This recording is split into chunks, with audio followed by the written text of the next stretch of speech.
Hello ಸ್ನೇಹಿತರೆ, ಎಲ್ಲರಿಗೂ ನಮಸ್ಕಾರ. ನೋಡಿ, ಅತಿಥಿ ಶಿಕ್ಷಕರಿಗೆ ಈ ಒಂದು ವಿಷಯಗಳಿಗೆ ಅರ್ಜಿಯನ್ನು ಆಹ್ವಾನಿಸಿದ್ದಾರೆ. ಇದಕ್ಕೆ ಸಂಬಂಧಿಸಿದ ಏನೆಲ್ಲ ಡೀಟೇಲ್ಸ್ ತಿಳಿಸಿದ್ದಾರೆ ನೋಡ್ತಾ ಹೋಗೋಣ. ಮೊದಲನೇದಾಗಿ ವಿದ್ಯಾವರ್ಧಕ ಸಂಘ ನೋಡಿ, ಯಾದವಾಡ ಪಿನ್ ಕೋಡ್ 591136, ತಾಲೂಕು ಬಂದು ಮೂಡಲಗಿ, ಜಿಲ್ಲೆ ಬಂದು ಬೆಳಗಾವಿ. ಇಲ್ಲಿ ಈ ಒಂದು ಸಂಸ್ಥೆಯಡಿಯಲ್ಲಿ ನಡೆಯುತ್ತಿರುವಂತಹ GNS ಸಂಸ್ಥೆಯ ಒಂದು ಪದವಿ ಪೂರ್ವ ಕಾಲೇಜು ಯಾದವಾಡದ ಅನುದಾನಿತ ಪ್ರೌಢಶಾಲಾ ವಿಭಾಗದಲ್ಲಿ ಈ ಒಂದು ವೇಕೆನ್ಸಿ ಇರುವಂತದ್ದು ಸ್ನೇಹಿತರೆ. ನೋಡಿ, ಮೇ 5, 2026 ಒಳಗಾಗಿ ಇಲ್ಲಿ ತಿಳಿಸಿರುವಂತಹ ಮೇಲ್ ಮುಖಾಂತರ ನಿಮ್ಮ ಒಂದು ರೆಸ್ಯೂಮ್ ಬಯೋಡೇಟಾವನ್ನ ನೀವು ಅವರಿಗೆ ಸೆಂಡ್ ಮಾಡಬೇಕಾಗುತ್ತೆ. ನೆಕ್ಸ್ಟ್ ವೇಕೆನ್ಸಿ ಇರುವಂತಹ ವಿಷಯಗಳು ವಿಜ್ಞಾನ, ಗಣಿತ, ಹಿಂದಿ. ವಿಜ್ಞಾನದಲ್ಲಿ BSc BEd, ಅದರಲ್ಲಿ CBZ ಆಗಿರಬೇಕು. ಹಾಗೆ ಮ್ಯಾಥ್ಸ್ ಅಲ್ಲಿ BSc BEd PMCS. ಹಾಗೆ ನೆಕ್ಸ್ಟ್ ಹಿಂದಿ ವಿಷಯದಲ್ಲಿ BA BEd ಆಗಿರಬೇಕು ಸ್ನೇಹಿತರೆ. ಈ ಮೂರು ವಿಷಯಗಳಿಗೆ ಇದರಲ್ಲಿ ತಿಳಿಸಿರುವಂತಹ ಒಂದು ಕ್ವಾಲಿಫಿಕೇಶನ್ ನೀವು ಪಡೆದಿದ್ದಲ್ಲಿ ಇಲ್ಲಿ ತಿಳಿಸಿರುವಂತಹ ದಿನಾಂಕದೊಳಗೆ ನಿಮ್ಮ ಎಲ್ಲ ಇಂಪಾರ್ಟೆಂಟ್ ಡಾಕ್ಯುಮೆಂಟ್ಸ್ ನೊಂದಿಗೆ ನೀವು ಇಂಟರ್ವ್ಯೂಗೆ ಅಟೆಂಡ್ ಆಗಬೇಕಾಗುತ್ತೆ. ಅದರಲ್ಲೂ ಮೇನು ನೋಡಿ, ಮೇ 11, 2026 ಬೆಳಿಗ್ಗೆ 10:30ಕ್ಕೆ ತಮ್ಮ ಎಲ್ಲ ಮೂಲ ದಾಖಲಾತಿಗಳೊಂದಿಗೆ ಮೀನ್ಸ್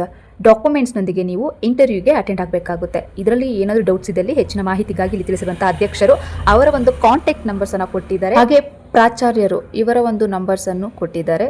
ಇದಕ್ಕೆ ನೀವು ಕಾಲ್ ಮಾಡಿ ಇನ್ನಷ್ಟು ಡೀಟೇಲ್ಸ್ ಅನ್ನ ನೀವು ಕಲೆಕ್ಟ್ ಮಾಡ್ಕೋಬಹುದು. ನೆಕ್ಸ್ಟ್ ನಿಮ್ಮ ಡಾಕ್ಯುಮೆಂಟ್ಸ್ಗೆ ಬರೋದಾದ್ರೆ ನಿಮ್ಮ ಐಡೆಂಟಿ ಕಾರ್ಡ್ ಇಂದ ಹಿಡಿದು SSLC marks card, BA marks card and BEd marks card with convocation, BA and BEd ಇದು ಕಾನ್ವಕೇಶನ್ ಒಂದಿಗೆ ಒಂದು ಸೆಟ್ ಜೆರಾಕ್ಸ್ ಕಾಪಿಯೊಂದಿಗೆ ನೀವು ಅಟೆಂಡ್ ಆಗಬೇಕಾಗುತ್ತೆ. ಹಾಗೆ ನೀವು ಏನು ಮೇಲ್ ಐಡಿಗೆ ನಿಮ್ಮ ರೆಸ್ಯೂಮ್ಸ್ ಅನ್ನ ಸೆಂಡ್ ಮಾಡಿದಿರೋ ಆ ಒಂದು ಎಕ್ಸ್ಪೀರಿಯನ್ಸ್, ಕ್ವಾಲಿಫಿಕೇಶನ್ ಪರ್ಫೆಕ್ಟ್ ಇದ್ದಲ್ಲಿ ಅವರು ನಿಮ್ಮ ಮೇಲ್ ಐಡಿಗೆ ಮೆಸೇಜ್ ಮಾಡ್ತಾರೆ. ಆ ಮೂಲಕ ನೀವು ಮೇ 11ಕ್ಕೆ ನೀವು ಬೆಳಿಗ್ಗೆ 10:30ಕ್ಕೆ ಹೀಗೆ ಅಟೆಂಡ್ ಆಗಿ ಈ ಒಂದು ವಿಷಯದಲ್ಲಿ ಯಾರಾದರೂ ನಿಮ್ಮ ಸ್ನೇಹಿತರು ವೇಕೆನ್ಸಿಗೆ ವೇಟ್ ಮಾಡ್ತಿದ್ದಲ್ಲಿ ಅವರಿಗೆ ಈ ಒಂದು ಅಪ್ಡೇಟ್ ಅನ್ನು ತಪ್ಪದೇ ಶೇರ್ ಮಾಡಿ. ಇದೇ ತರದಲ್ಲಿ ಲೇಟೆಸ್ಟ್ ಮಾಹಿತಿಗಳಿಗಾಗಿ ನಮ್ಮ MN Academy 26 YouTube ವಾಹಿನಿಯನ್ನು ತಪ್ಪದೇ ಫಾಲೋ ಮಾಡಿ ಸ್ನೇಹಿತರೆ.